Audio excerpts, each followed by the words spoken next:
En este día, amigo oyente, arribamos a una nueva sección en esta epístola a los Efesios. Llegamos a la sección que trata sobre la conducta de la iglesia. En los primeros 3 capítulos vimos el llamado de la iglesia, la vocación o la vocalización de la iglesia. Aquí tenemos la vocación del creyente, el llamado celestial, y ahora el andar terrenal del creyente, no un andar mundano, sino un andar terreno. Estamos caminando aquí sobre esta tierra.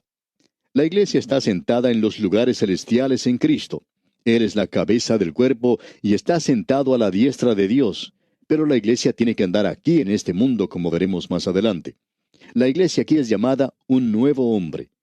La iglesia ahora ha sido hecha nueva, y este es un nuevo hombre que andará, y llegamos así a la parte práctica de esta epístola. En esta última sección de la carta a los Efesios vamos a considerar la conducta, la confesión y el conflicto de la iglesia. La iglesia aquí es un nuevo hombre y la iglesia será una esposa. Y también la iglesia es un buen soldado de Jesucristo. Hemos estado en la cumbre del monte de la transfiguración en la primera sección, y probablemente el lugar más elevado espiritualmente en el Nuevo Testamento se encuentra en esos 3 capítulos. Esa es la razón por la cual pasamos tanto tiempo sobre ese monte. Pero en esta última división pasamos al nivel del diario vivir, a donde vamos a considerar las actividades de rutina.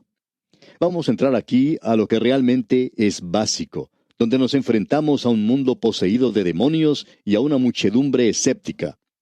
Ahora, ¿seremos capaces de traducir estas verdades de la cumbre del monte a algo que es realmente práctico? ¿Vamos a ser capaces de estar firmes y de andar a través de lo que sucede en este mundo?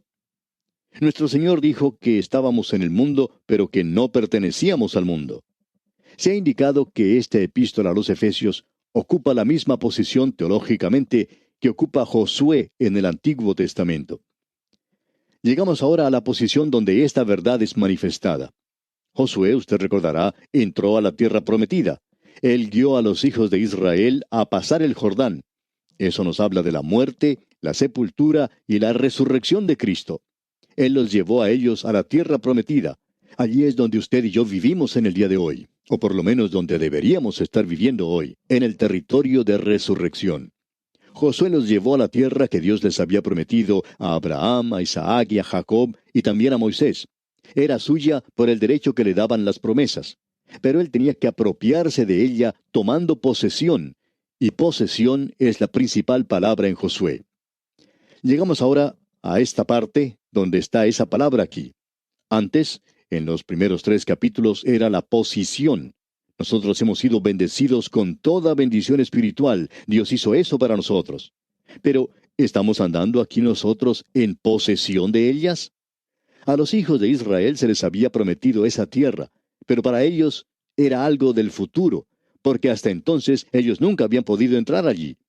Pero ahora ellos han entrado a la tierra prometida. Ellos han entrado a ese lugar para su gozo y bendición y la bendición para los demás. Aun cuando los enemigos y otros obstáculos se encontraban en su camino, Josué tuvo que vencer eso y ocupar la tierra. A Josué se le había dicho que yo os he entregado todo lugar que pisare la planta de vuestro pie. Todo eso es tuyo, pero tú solo vas a disfrutar aquello que llegues a poseer.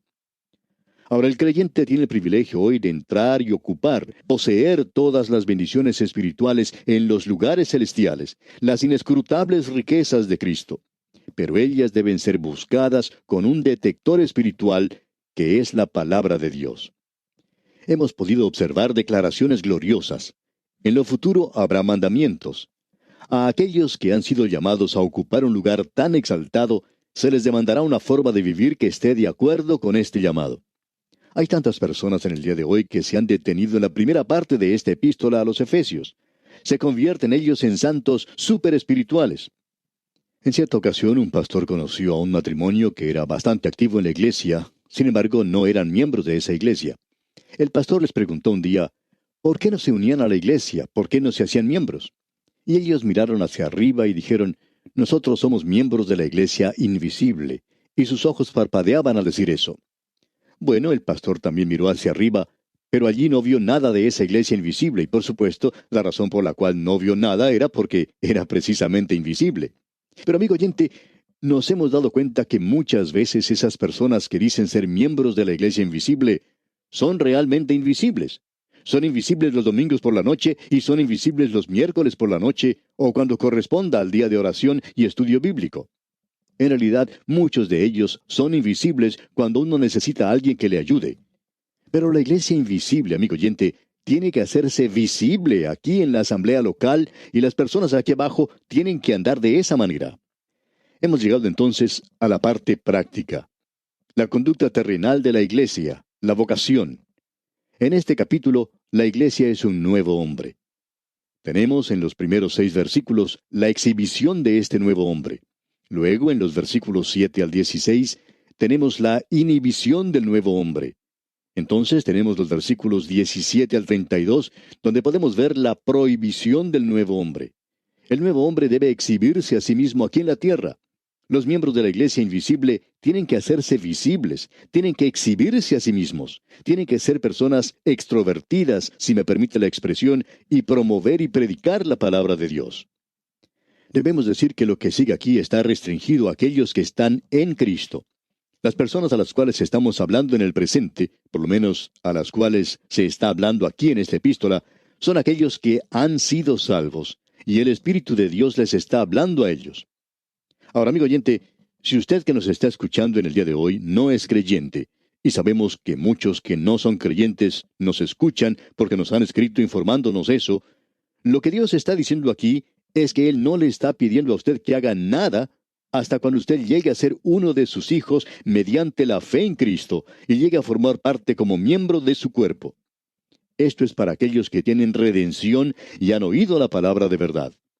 Ahora no se puede urgir a los muertos a que caminen, no importa cuánto insistamos en eso, o la importancia que tenga el hacer eso. Porque Pablo comienza diciendo aquí en el versículo 1 de este capítulo 4 de su epístola a los Efesios: Yo pues, preso en el Señor, os ruego que andéis como es digno de la vocación con que fuisteis llamados. El pensamiento es el siguiente. Él dijo que nosotros estábamos muertos en nuestros delitos y pecados.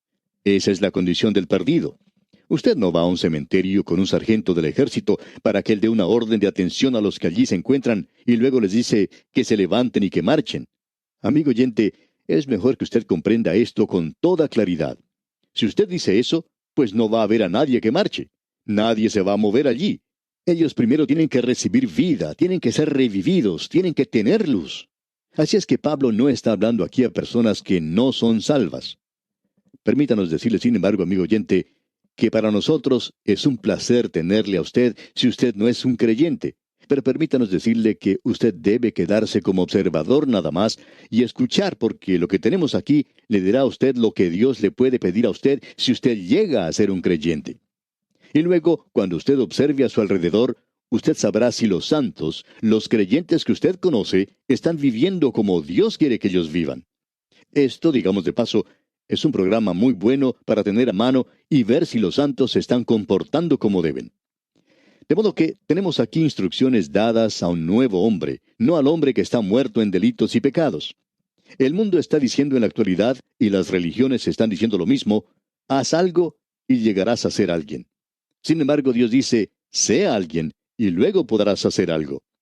Leamos una vez más el versículo 1 de este capítulo 4 de la epístola a los Efesios. Yo pues, preso en el Señor, os ruego que andéis como es digno de la vocación con que fuisteis llamados. El comienzo de este versículo nos indica que Pablo está hablando, considerando todo lo que Dios ha hecho por el creyente y que ya ha sido señalado en los primeros 3 capítulos. En vista de todo esto, por tanto, Pablo es un prisionero a causa de su posición en Cristo. Ese hombre que está ocupando un lugar en los cielos está también en la prisión, digamos de paso. Y él está en ese lugar porque él ha sido un testigo a los gentiles y él les está diciendo a ellos: yo pues, prisionero del Señor, os ruego, un preso en el Señor. Esa palabra rogar aquí es la misma que él usa ya en su epístola a los Romanos capítulo 12 versículo 1.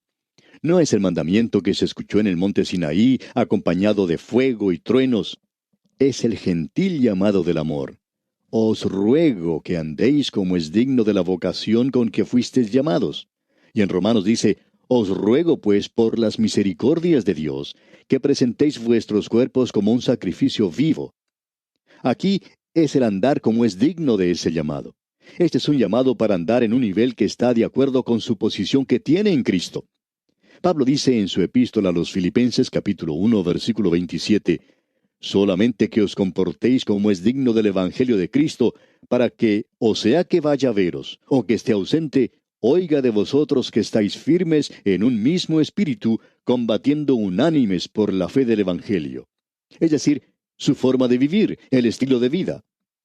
En su epístola a los Colosenses capítulo 1 versículo 10 dice, para que andéis como es digno del Señor, agradándole en todo, llevando fruto a toda buena obra y creciendo en el conocimiento de Dios.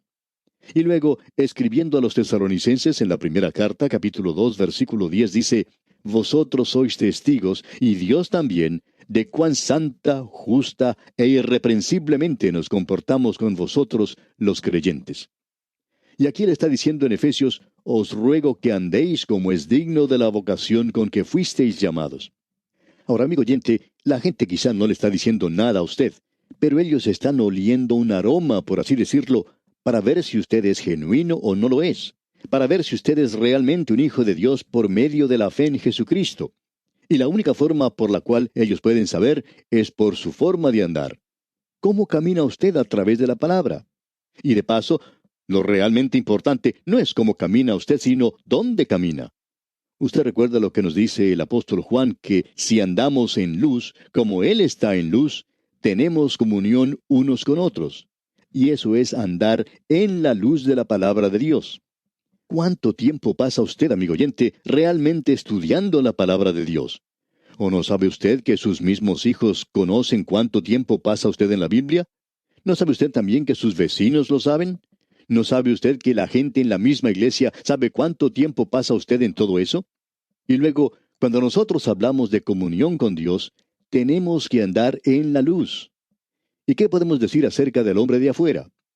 Pablo está diciendo, basándome en el hecho de que yo soy un prisionero y que estoy en la prisión por ustedes los gentiles, les ruego, no es un mandamiento, sino que les ruego que hagan esto. Y luego él dice, si ustedes han oído de la dispensación de la gracia de Dios, note usted lo que él está diciendo aquí, si vosotros habéis oído de la dispensación, ahora esa es la administración de la gracia de Dios. Usted y yo estamos viviendo en la dispensación de la gracia. Ahora alguien quizá diga, a mí no me gusta eso, yo no soy un dispensacionalista. Bueno, todo lo que podemos decirle es que usted debería hacerlo. Si usted cree en la Biblia, usted es una clase de dispensacionalista. Quizá a usted no le gusta hacer como lo somos nosotros, y esperamos que usted no sea una persona que vaya a un extremo, pero esperamos que usted crea que vivimos hoy en la dispensación de la gracia de Dios, porque eso es exactamente lo que Pablo está diciendo aquí. Nosotros no lo hemos dicho, amigo oyente. Nosotros no inventamos esa palabra. Tampoco ninguno de los que comentan la Biblia. Sale de aquí de la epístola de Pablo. ¿Se le parece bien? Él es quien nos da la palabra. Otros también la utilizan. Si es que habéis oído de la administración de la gracia de Dios que me fue dada para con vosotros, que por revelación me fue declarado el misterio, como antes lo he escrito brevemente. ¿Sabe una cosa, amigo oyente? Hemos cometido un error. Habíamos comenzado andando en el capítulo 4 y ahora estamos recorriendo parte del capítulo 3 otra vez. Bueno, no hay nada malo con eso, aparte de que hemos cometido una equivocación. Así es que volvamos a donde deberíamos haber estado andando en este día. Pensábamos que estábamos volviendo a subir a la montaña en lugar de bajar de ella al nivel donde nosotros tenemos que andar, dignos de la vocación a la que hemos sido llamados. Pablo dice aquí, ahora él nos va a decir cómo debemos andar. Y nosotros debemos andar con toda humildad. Y luego él menciona como 7 cosas diferentes. No vamos a comentar todas ellas, pero aquí dice, con toda humildad. Eso quiere decir una mente que no es altiva. Usted sabe que Pablo predicaba lo que practicaba. Es lo opuesto al orgullo, y usted encuentra que en la vida del apóstol Pablo, él siempre demostró humildad. El contraste de esto lo encontramos en una historia que ya hemos mencionado en otra oportunidad. En cierta ocasión, un joven estudiante en un seminario había sido enviado a hablar a una iglesia conocida. Bien, él estaba muy orgulloso porque lo habían llamado a él para ser el ministro en esa gran iglesia. Así es que él fue a ese lugar, y debemos destacar que él nunca había tenido ninguna experiencia. Él era un joven muy inteligente en su clase y en su estudio, pero cuando se puso de pie para hablar a la audiencia, experimentó algo que nunca había conocido antes, y ese era el temor de hablar en público. Él se había olvidado de todo lo que sabía. Se había aprendido el mensaje de memoria, pero se le olvidó. Había olvidado todo. Así es que, a tropezones, él pudo finalizar algo de un mensaje. Una anciana que se encontraba en la audiencia se le acercó al terminar el servicio y le dijo: «Jovencito, yo le estaba observando en esta mañana y me gustaría decirle que si usted hubiera subido al púlpito en la forma en que descendió de él, entonces hubiera descendido de él en la forma en que subió. Él había subido con mucho orgullo, pero había descendido, amigo oyente, con humildad y mansedumbre. Así es que podemos darnos cuenta que esto es lo opuesto al orgullo. El apóstol Pablo, escribiendo a los Filipenses, dice en el capítulo 2 de esa carta, versículo 3, «Nada hagáis por contienda o por vanagloria, antes bien, con humildad, estimando cada uno a los demás como superiores a él mismo». Creemos que ese es el estandarte de todas las virtudes cristianas. Caracterizó a nuestro Señor Jesucristo. Él dijo: «Llevad mi yugo sobre vosotros y aprended de mí, que soy manso y humilde de corazón». Hay muchos creyentes en la actualidad que tienen orgullo de su raza, tienen orgullo del lugar, tienen orgullo de su rostro y en realidad hasta tienen orgullo de la gracia. Son orgullosos hasta de haber sido salvos por gracia. Necesitamos, amigo oyente, andar en humildad y mansedumbre. Ahora hay algo más que decir acerca de este andar en humildad, y es este asunto de ensalzarnos a nosotros mismos. Eso fue lo que hizo Satanás. Él cometió este tremendo error. Se cuenta una historia acerca de un grupo de personas que fue a visitar el lugar donde había vivido Beethoven en Alemania. El guía los estaba llevando por diferentes habitaciones y llegaron a una donde se encontraba el piano, donde Beethoven había llegado a componer algo de su música. Al finalizar su discurso, el guía le dijo a la gente que estaba visitando si había alguno entre ellos que quisiera sentarse al piano por un momento y tocar una nota o dos. Y toda la gente que estaba allí se abalanzó sobre el piano. Cada uno quería llegar a ese lugar primero, pero solo un anciano se abstuvo de hacerlo. Después que todos habían tenido su oportunidad, el guía le preguntó a este anciano: «¿No le gustaría a usted sentarse ante el piano y tocar un poquito?» Y el anciano respondió: «Oh, no, no soy digno de hacerlo». Y el nombre de ese anciano era Paderewski, probablemente el único hombre que era digno de tocar el mismo piano que había pertenecido a Beethoven. Y él fue el único que no quería hacerlo. ¿Cuántos de los santos en la actualidad, amigo oyente, se lanzan a hacer cosas aún en la iglesia y no tienen don para hacer eso, pero lo hacen de todas maneras? Dijimos que hay veces que tenemos problemas en encontrar gente que haga las cosas, pero tenemos también otro problema, y ese es el extremo de personas que están haciendo cosas que no deberían hacer. Necesitamos, pues, andar en humildad. Ahora, mansedumbre no quiere decir debilidad. Los hombres que se destacan por ser mansos son en el Antiguo Testamento Moisés y en el Nuevo Testamento el Señor Jesucristo.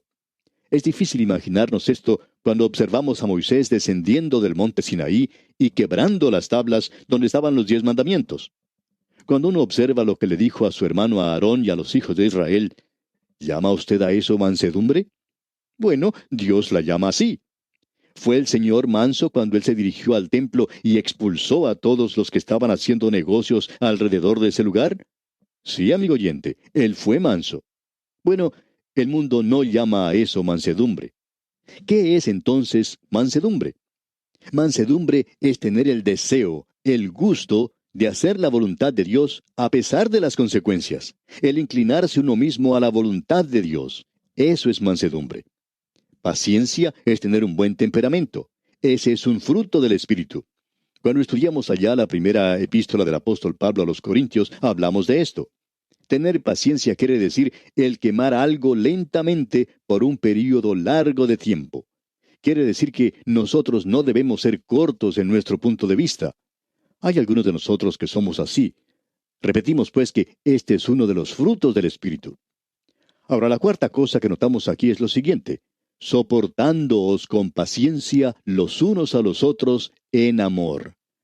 Quiere decir el controlarse a uno mismo en un espíritu de amor, siendo pacientes unos con otros, perdonándonos unos a otros.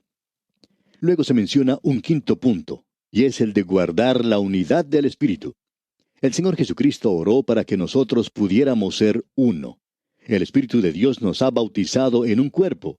Nosotros debemos mantener eso, debemos mantener esa unidad, debemos mantener una unidad con los demás creyentes. Usted y yo deberíamos sentir que todos somos parte de un cuerpo. Pertenecemos a un cuerpo, digamos de paso. Debemos decir que esas son cosas maravillosas. Se menciona aquí 7 unidades que nosotros debemos guardar. Notemos eso al leer los versículos 4 al 6 de este capítulo 4 de la Epístola a los Efesios.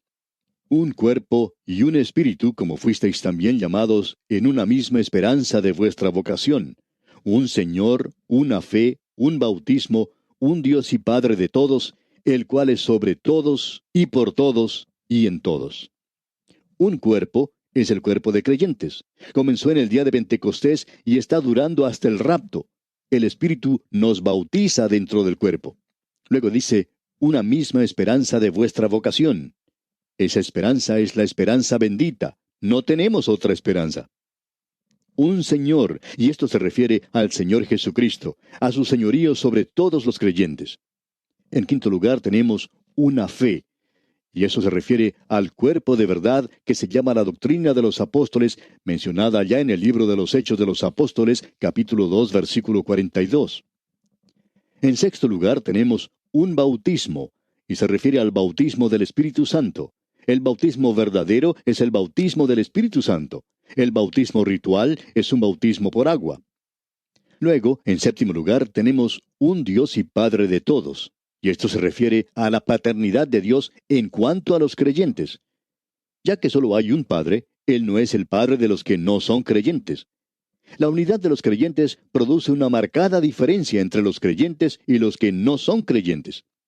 Él es el Padre de todos aquellos que le pertenecen a Él, habiendo sido regenerados.